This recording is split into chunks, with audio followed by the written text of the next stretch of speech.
when you're a grandmother, as when you're a grandfather, you have a right to love. It's your right. That's your grandbaby. If it's 40 or it's 4 months, that's your grandchild. You have a right, and sooner or later the laws will catch up with that. But the laws of humanity say you do have a right. If you hadn't given birth to the parent or the parent's father, then that child would not be here.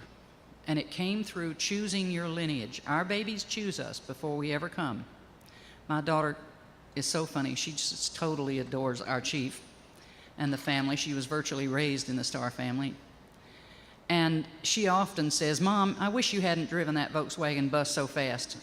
And I looked at her and I said, the first time she said this, "What are you talking about? I haven't had one in 28 years or so." She says, "I know, I had to wait all this time to figure out a way to come through you. But I couldn't catch up with you and the other two in the thing because I didn't know how to fly that fast." It's just funny what they come through with, and they know and they understand. They do not understand that the more people that love their child, quite often, the more love the child will have to give to them. And that's our job as grandmothers, is to teach them one thing, and it's not just love. It's a sense of establishment that though grandmother and granddaddy may not always be around, they will always be with you. They will always love you. That love you give your grandchild or your child is always going to be here. Love does not end. If you don't believe me, look it up in Corinthians. And it's really true. I've always thought, and I've done foster care and all kinds of crazy things, receiving homework and all that. And I raised a baby for 2 years in foster care. And that child is always going to be a child of my heart because I got him at birth. But he had another path to walk. And this is what we have to learn as parents and as grandparents is that from the moment they take their first breath, that child is learning to be independent. And if we don't allow them to be independent, they will not only resent us, they will find every way humanly possible when they get to be a teenager to make your life miserable. You can't give them so much independence that they rebel anyway and do everything they want either. There was a psychological study done once on this beautiful young girl in New York City who had everything. She was an only child. She had a lady across the hallway, a very elderly lady that she thought of as a grandma. She adored that grandmother, and the energy came back to her. And one day, the most horrendous slaughtering of that grandmother occurred. And no one was in the building that could identify anybody coming or going that had done this, and there was a lot of reason they would be able to see what was done if someone came or went. And they did a great deal of research on what happened, and they found out that the only person who physically could have done this was this child. She was not even a teenager yet. And when they finally found absolute proof that she was the one who had killed his grandmother, they asked her, "Why on earth? You loved this woman. Why did you do this? We gave you everything you ever wanted." She said, "That's the problem. You never loved me." And this is what preempted that psychological study. "You never loved me? What?" Everybody just kind of shook their head and went, "This is the most insane thing. That's the most doting parents you've ever seen." She said, "No, you never loved me enough to say no to me once." And this is what fueled the anger, because the grandmother actually said no to her about something. And she did not know what to do with that. But she was totally convinced, and now we know that if you don't set rules for your children, they do not feel like you care enough to set them. And that is very profoundly true. So as grandmothers, it's a very difficult thing to love these babies, and as mothers too, because they drive you up a tree. We are really good at doing that when we're little. As Paramahansa Yogananda once said, "I came into this horribly unworking body and I let the entire universe know how unhappy I was about it." And this is what happens. You're locked into this body that we hang on to like mad after that. And we rage at the world, but there's nothing to rage at. And that's what we need to teach our children. You need to love life. This little grandbaby we have is the most precious thing because she is so absolutely loved. Her father used to come in the afternoon and just leap onto my daughter's belly and go, "Hey, little baby, how are you? I love you." And he's still doing it. And she just grins and knows him. And that's the other point I want to make is the fathers have to be allowed to love them. I don't care if you're living with them or you're not living with them. They're part of them. We all made this agreement to come in as a family. And in doing so, we have the right to love that being. Now, maybe you can't force your way into your grandchildren's lives, or they're going into another culture like one of the women spoke last night, but you can love them. And if you let them know that you're a constant, no matter where you are, you're there. You've got a minute to listen. You can't always have a minute to listen. And you need to be free, just like in any relationship. You need to be able to negotiate that and say, "Honey, I know you want to tell me everything in the world, but could you let the second half wait for a few minutes? I've got a hot pot in my hands." They need to learn respect at a very young age. And we need to learn empathy because we've been trying to dry empathy up on this planet because people think they can't afford the feelings. So they're drinking and they're drugging at record rates because they're trying to numb out those very feelings. And this has to stop. My mother died from a disease from smoking cigarettes, and she said to me shortly before she died, they had to go into her heels and into her wrists every day, and she was fairly young. And she'd had asthma and emphysema and all kind of other things because of childhood diseases they had, like scarlet fever back then. And she said to me, "You know, I always thought I was going to die from smoking, but I thought it was going to be something simple like cancer." I said, "What?" She said, "You would not believe the pain when they go in there every day and pull blood out of my veins and my heels so that my blood can circulate enough to keep me moving one more day." Love yourself enough to set the example, to not kill yourself like that. I know tobacco is sacred. I know that everything is sacred. I know it. But too much of a good thing is the imbalance that creates the dis-ease in ourselves and in our society. Too much radical belief. Too much exclusion. When you're busy and you're a young parent, for example, you have this tendency to say, "Okay, honey, later," all the time, and then it becomes a pattern. I left one of my relatives after staying there for 6 weeks, helping with a baby. She'd had some difficulty. And we called as soon as we got back to Colorado. I was living there at the time, and said, "How's the baby?" And we hear this baby screaming its head off in the background. I said, Is the baby all right? And she said, "Oh, she's just being spoiled." I said, "What?" This is the mother. Well, I said, "Where is she?" "Oh, she's laying across my lap." I said, "Why? Is she hurting on her stomach or something?" She says, "No, I'm trying to use a computer and she won't leave me alone." Is that insane to you too? This is how this technological society is teaching us to be. And those very children of that family are totally addicted to electronic machinery. They do not know how to carry on a conversation, even with me. Of course, sometimes it's hard to get a word in edgewise, so I can understand that. But they really need to know that it's important to talk, like these schools that have annihilated handwriting. Give me a break, that's the craziest thing I've ever heard. Because your handwriting is so easy. I have a friend named Polly Katie that lives up in western Colorado. She's a world-renowned handwriting analyst. And she can tell whether you're a psychopath or a presidential candidate, and sometimes the same, by just the way you make certain letters. So we need to fight for what we know is sanity, because the way the system works now in this world is you're always wrong and the society group is always right.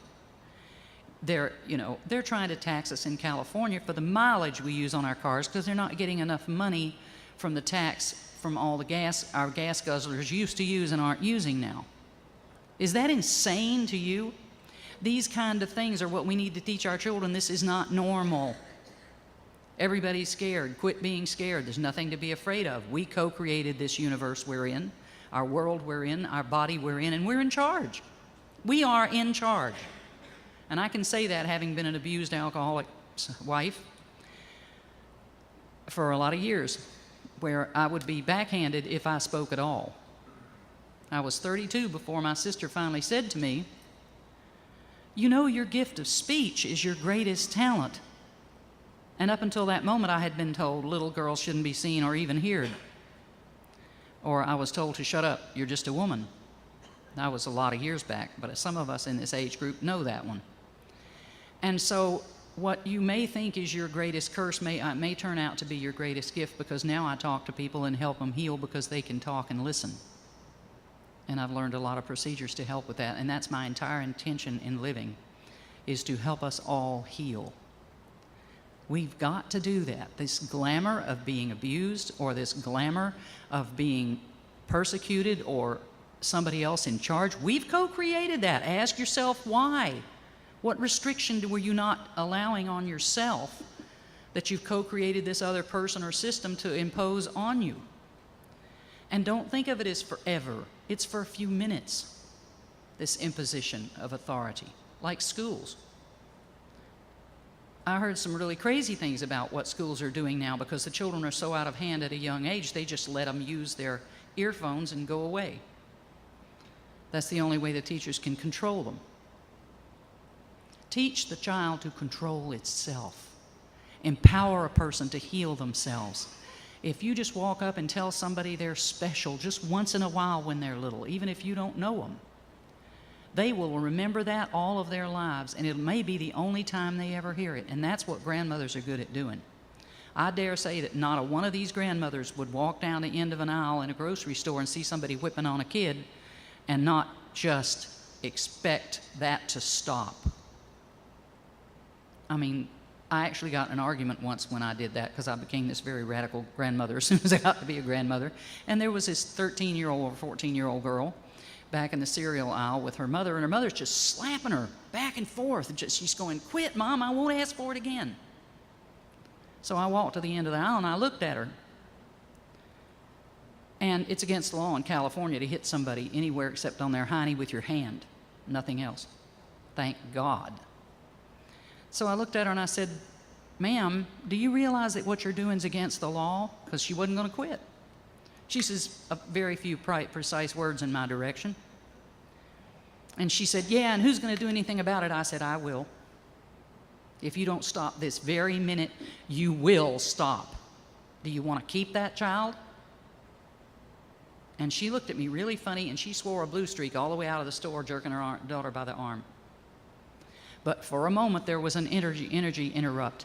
And this is what grandmothers do, is interrupt the energy of feeling unwanted the child may have, or "I'm screaming for a reason, y'all, listen." Thank you. It's very, very important to listen. As you all know, I like to talk. At home, I don't talk very much at all. It's important to talk on other ways than just words, because every human being has about an 8-second attention span. So I know yours is waning. Thank you. And it's very, very important for you to understand that communication is becoming more and more electronic with these crazy machines, and that's all just part of the Aquarian age. But look what happened to Atlantis. It put technology and crystals and everything over the human spirit.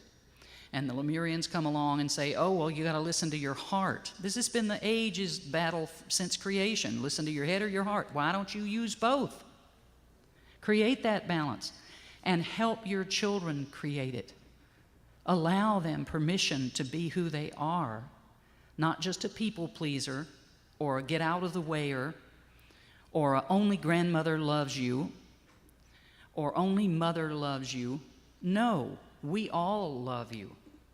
And if you can take a moment to establish that you're always going to love them, even if you have to do something disciplinary.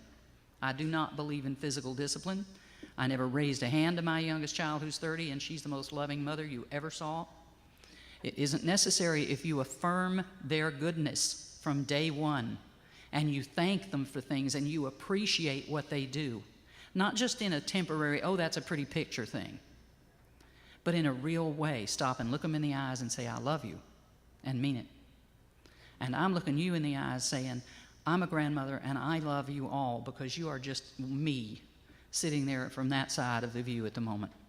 Thank you. And right now we're going to introduce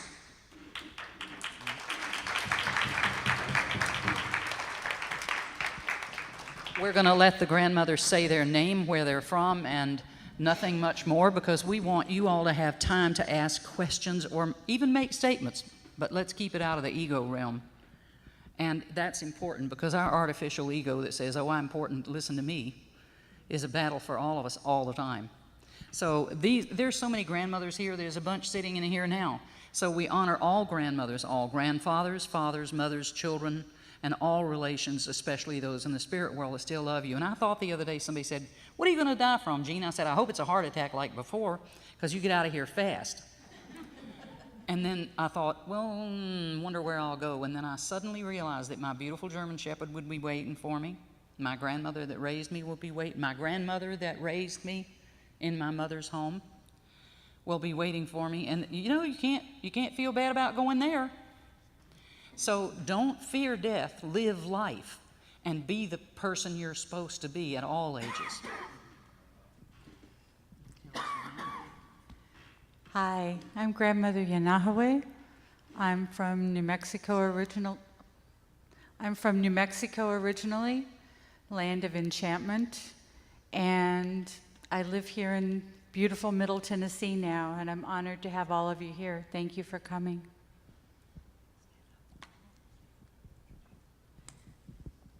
I'm Rosanna Taylor, and I'm from Western Kentucky. I won't even say the city because you won't recognize it. So, and I'm also here representing the Star Knowledge Conference, and honored to be here, and thank you for being here.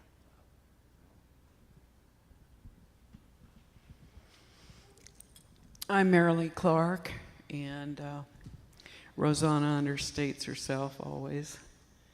She's been our guardian of the moon area of our Sundance, along with Grandmother Janice and others. And that representation of that leaves her highly understated, because she holds space for us in a very, very beautiful way. Thank you. My name is Sandra Marie Hart Kipper, and I was born in Indiana in a quiet little place along a place called Trail Creek. My family transplanted me to Southern California when I was 16. And so that was a great eye-opener. As a young girl, I was still climbing trees and eating my mustard sandwiches up in a tree and taking hikes. And then I lived in California for 10 years. I'm very fortunate that my steps brought me back to the Midwest many, many years ago, where I've raised my own 3 children in a quiet country place. I'm honored to be here. I want to invite many of you that have not been in our area before up in central Iowa.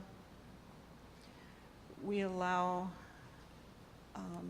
folks of all nations to come and participate and pray and sing and walk their love where we live. It's been an honor and a joy to myself and my children that a few years ago, a good friend and brother and Chief Spotted Eagle said one day, well, we're looking for a place to have a small Sundance right here in Iowa. And here's what we're going to need. Someone that makes coffee. Maybe a couple ladies that know how to make soup. And a little space. So we said, well, we have this little place over here. It's not the prairie, it's the woods. but it feels good there. People like to come down in off the road that perhaps have never been there before and say, this feels good, this feels like home. And that's how we share it. I'm just a baby grandma. They tell me when I was a kid, I was a grandma baby, much like some of our own daughters. So now I'm a baby grandma. I'm here with so much joy and gratitude in my heart because I sit amongst those of you who walk so beautifully every day. This grandmother Silver Star here, she's a teacher to me. When something's going on, she hears about it. And you know that phrase, stop, drop, and roll? She stops, drops, and changes things big time. Thank you. All around. Yeah. Thank you. Oh, Pidama. I want to make a little Star Knowledge announcement. I'm Grandmother Silver Star, and in Dakota language, we Chakpi Mazaska Washdewi. And it's kind of a funny name because Mazaska is the word for money, and in not such a friendly way up there. Somebody will say, oh, I don't have any more Mazaska. From the roots of that word, Maza is the iron, and the ska is white. It was their word for silver when it was first put together, silver. So some days you might run into me and I'm kind of like, white iron. I'm having a white iron day. Announcement, the Star Knowledge calendars haven't come from the print shop yet, but when they do, they have quite a few pages of history. So if you want to pick up just kind of a linear set of events and taking note that our brother Golden Eagle, just to do our new moon and full moon and solar ceremonies in sweats, has done over 700 some ceremonies all over Turtle Island. And in addition, the healing ceremonies that come, from individual requests. So over 700 ceremonies anchoring in the way of the Chanupa, in the way of the pipe, and anchoring the light into Mother Earth. And wherever anyone calls, he lovingly will go. So some of that history, the places that the Star Knowledge bundle has been taken, I call it a bundle because I'm a grandma, worldwide. And now your choice is to be fully a part of that. So that would make this grandma really happy because it's the 13th frequency vibration that we're working on, each one of us is working on raising ourselves up to. And passing that on down to the children. We want to be 13th frequency mamas and grandmas and aunties and uncles. And then our beautiful star children that come in here will not have such a hard time. They come here, and then the other beings around them, aunties and mamas and uncles and brothers and sisters, sometimes just don't understand what's going on with them because they're from a higher frequency and higher dimensions. So we're the ones that got to get with the program faster and not put them into so much grief. We got a lot of drugs and da-da-da-da-da. Those kids are trying to tell us, things are really out of whack, and they don't know what to do, and they need us to be in place and in balance. So that makes me happy, is to see people take up the star ways. Seriously, both feet on the path, not sometimes or maybe or so. The example that is set by our elders in the way of the White Buffalo Calf Woman is to do these ceremonies with all your heart in the old way and in the time cycles of the cosmos. So that's my passion, is to share that with you. There was something else I was thinking about.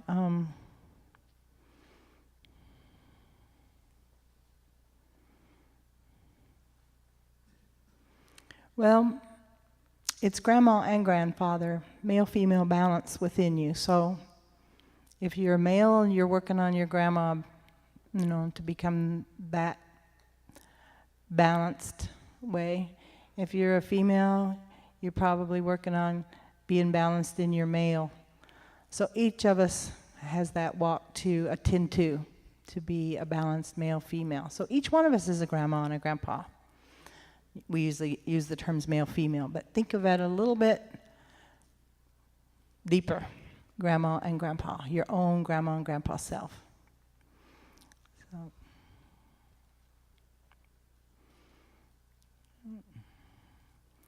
That's all that's coming to me right now. Reverend Jean wanted to welcome your questions. Oh, matakwiyasi. Hold that. Okay. Hi, are we on with this one? Is it hot? Okay, now is the time to think of what it is you'd like to know. Some of you are going to be grandmothers. Some of you have been grandmothers so long, or grandfathers or grandparents, that you just don't have any more questions, but look deep and see if there are some, because this is the time to allow these women to share with you what they may not even know they know until you ask that question, and no question is ever too small or too large. So we have Star Weaver here with the microphone, so if you'd wait for a second so that our people out there, hi, in La La Land or whatever you call that. What do you live streaming? I know there's a technical word for that. I think I'm streaming live no matter whether there's a machine on or not, but we'll go on with that later. So if anyone has a question, you can either address it to the whole group, and the one that feels the first urge, and they can walk on each other, as we call it in the psychic realm, meaning somebody can answer and somebody else can also answer. Or you can address it to an individual if you have a question. So ask away. We've got approximately, well, supposedly less than 15 minutes, but you know us. And we do have Russell Means' wife coming on at the hour, so we do want to get this to go moving. Anybody have a question? Yes, ma'am. Sandy, I had the pleasure of meeting your granddaughter at Sundance. Is there a sweet story you can tell about her?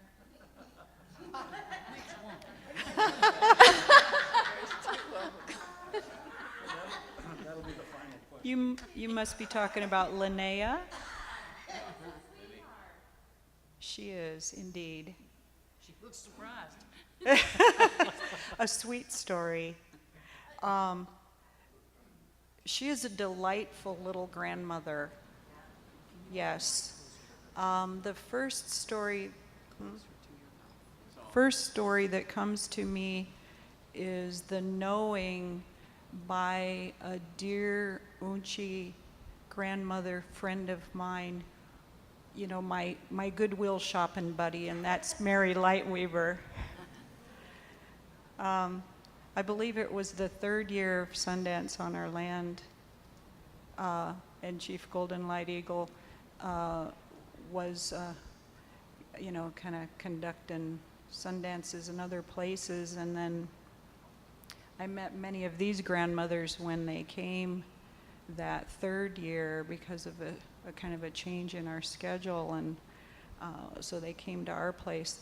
And Mary stepped out of the car. I believe she was with grandmother Morningstar, who is holding space at her place right now. And this little grandchild you're talking about, Linnea Bryn Donnan Westfold, was 2 months old. 2 months old. She was a newborn infant. And Mary recognized the sweetness in that child and took her into her arms. Well, you kind of caught her. Lenny kind of tried to leap out of, if a baby can leap, into Mary Lightweaver's arms. And she looked at her and said, this is, she has an old soul. She is a grandmother. And Lenny has shown us that as she's grown. I believe Marilee seems to keep wanting this, and she must remember a sweet story. So if I may, let Marilee tell a story about Lenny. I think many of you could probably tell stories about Lenny. Many of you know her. She's got this cute little pixie face. She's just precious. And she's seems to be busily dedicated to doing whatever it is with a little level of urgency. Like she's bustling around getting her done kind of action, like a lot of us grandmothers wish we still had.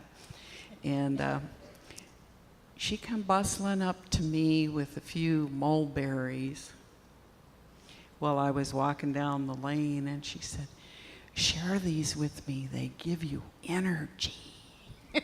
And I think she was too little to say that word, but she evidently had been picking berries with others who decided to tell her that, and she was copying it. I think she was 4. Little bitty. Mm-hmm. Yeah. Okay. Let's see, I can think of another one many of you observed. Linnea has a way of becoming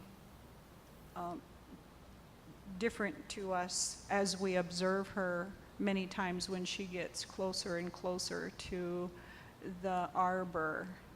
And she was just a wee little thing when she got the name by Blue Star Eagle Chief, Little Chief Big Britches, I think it was. Yes, very, a very businesslike, not businesslike, wrong word, throw that out. Focused with intent when she's there. Many of you may know how things go when there's an eagle dancer in the arena and they stay connected to the tree. And there was this time when I believe it was Jim Stone Dreamer was laying on the ground between rounds, and my daughter was there with her kids, and we're there kind of just hanging out, and Lenny went into the arena and crossed to the opposite gate and found a little camp stool that was just laying there in the grass.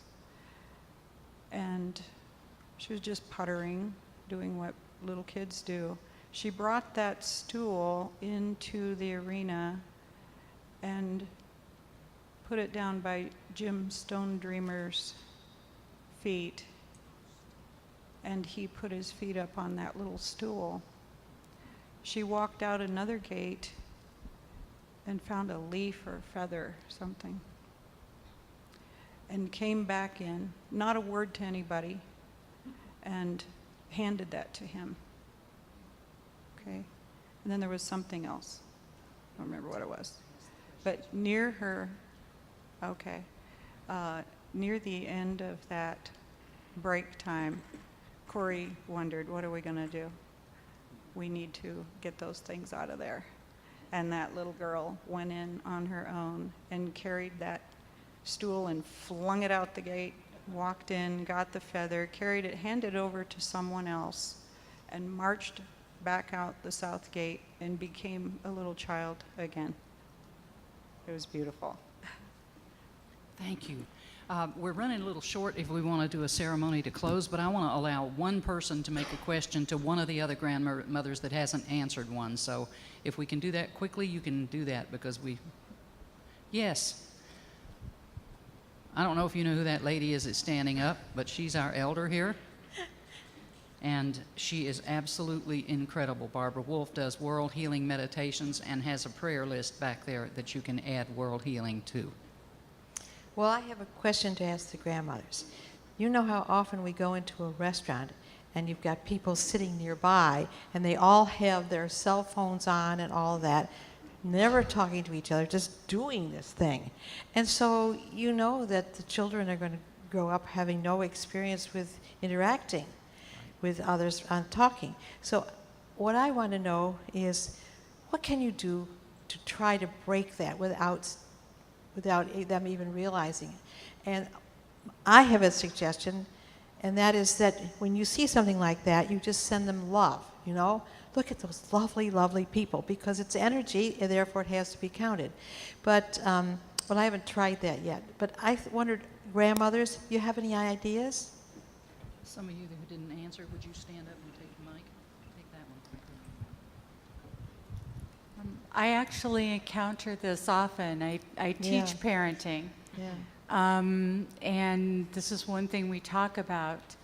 yeah, You have to come from love and not judgment, because the parents need the love also. And you can't be afraid of what people think of you. yeah, But I will find either a little gift and say to the parent, "Excuse me, may I give this to your child?"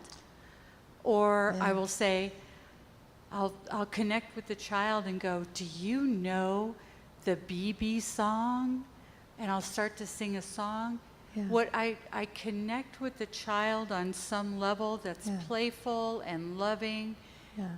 And of course, the parents stop what they're doing and pay attention. Sure. And then I thank them for being young parents who love their children. I thank them in their highest, greatest good, regardless of where they are right now. And what I found is that after that encounter, they're talking with their child, even if it's for a little moment. All their focus is on how proud they are and how much they love that child. So you've changed it in a moment with a positive interaction, Yeah. and surround them with love as you withdraw. Good idea. Thank you very much. Good Yeah. answer. Yeah. Good question. Thank you very much. How long is the drumming going to last? Because I'm really trying to keep us on schedule. Just a few minutes. Okay. In that case, if anybody's just jumping out of their skin with a question, we'll take it, but this man has one. One of our drummers. Hi, Bob. I just want to send a heartfelt thank you to all the grandmothers. And the song we're going to sing is an honoring song. And what it talks about is putting the people or person, whoever it's being sung for, in the center, and honoring them and telling them that the people love and depend on you. Mtakuyase.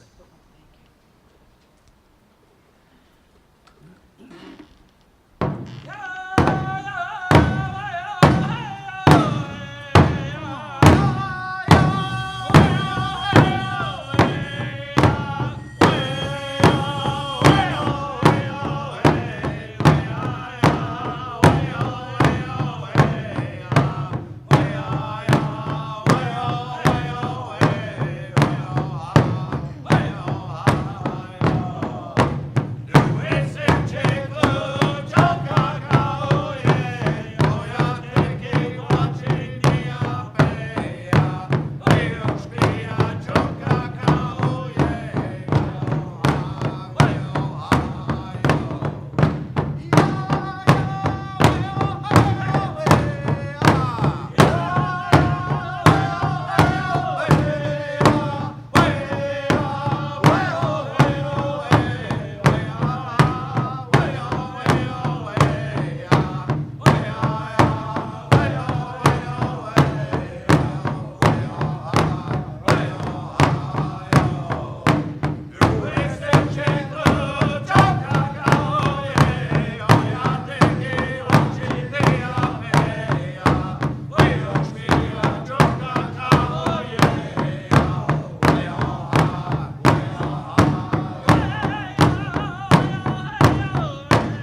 Yeah, I've never heard a better anthem at church. Thank you so much. Thank all of you. We got a little internet question for the grandmothers, so if anybody real quick wants to jump in here. The question is, for some of us that don't have children, how can we become grandparents? A little hard, but I'm sure there's a way. Any grandmother standing around want to answer that? Marilee? Oops.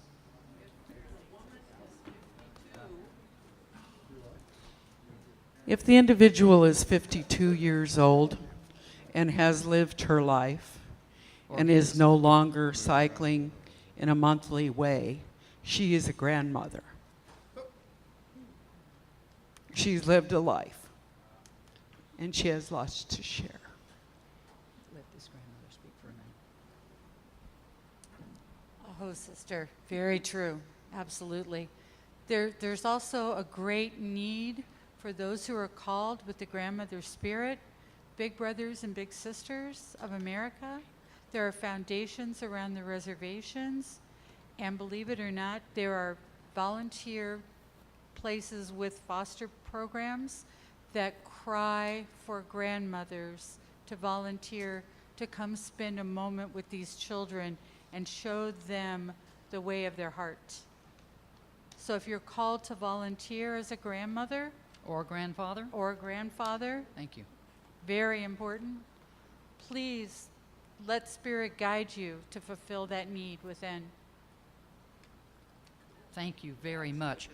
I have another. Oops, you want to say something? We talked about this little one, Linnea, who came in, this little grandmother. She's more than just a little grandmother, she is an unchi. There's a difference between an unchi and a grandmother. The word for grandmother would be gunchi, a little bit different. But an unchi is one that walks in a sacred way, in a sacred manner.